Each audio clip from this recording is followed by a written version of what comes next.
অনেক দিন ধরে ব্যস্ততার কারণে ভিডিওগুলো করা হয়নি।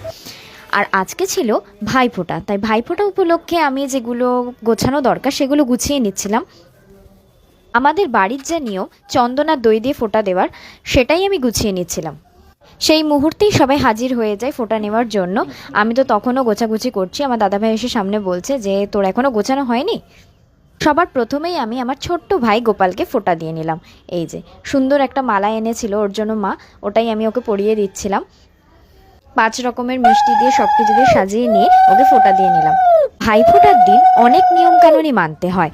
না খেয়ে উপোস করে নিজের ভাই দাদাদের যে ফোঁটা দেওয়ার ব্যাপারটা, সেটা আলাদাই একটা ফিলিংস।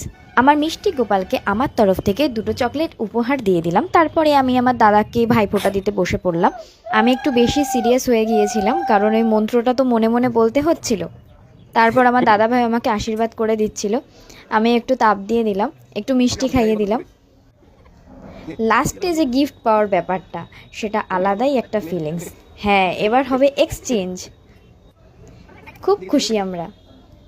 এইবার দিচ্ছিলাম আমার ভাইকে ফোঁটা। ওর সাথে একটু মজা করছিলাম, ওর জন্য কোনো গিফট আনিনি এটাই বলে ওকে ভেঙাচ্ছিলাম যে তোর জন্য আমি কোনো গিফট আনিনি, আজকে শুধুই তোকে ফোঁটা দেবো, কোনো গিফট দেবো না। তাই ও মুখটা গোমড়া করে বসেছিল।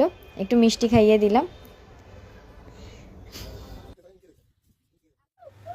তারপর আমার আরেকটা দাদা ফোঁটা নিতে বসে পড়েছিল, যে ওকে ফোঁটাটাও দিয়ে নিলাম। নাও, এবার সবাইকে গিফট দেওয়ার ডান বাড়িতে। তারপরে চলে গেছিলাম আমার কাকার বাড়িতে ফোঁটা দিতে এই ছোট্ট মিষ্টি ভাইকে। আমার ভাইও আমার কাছ থেকে আশীর্বাদটা নিয়েই নিল ফাইনালি। এই যে লাস্টে আমার ছোট্ট ভাই আমাকে ফোঁটা দিয়ে নিয়েছিল। চলো দেখা হচ্ছে নতুন ভিডিও।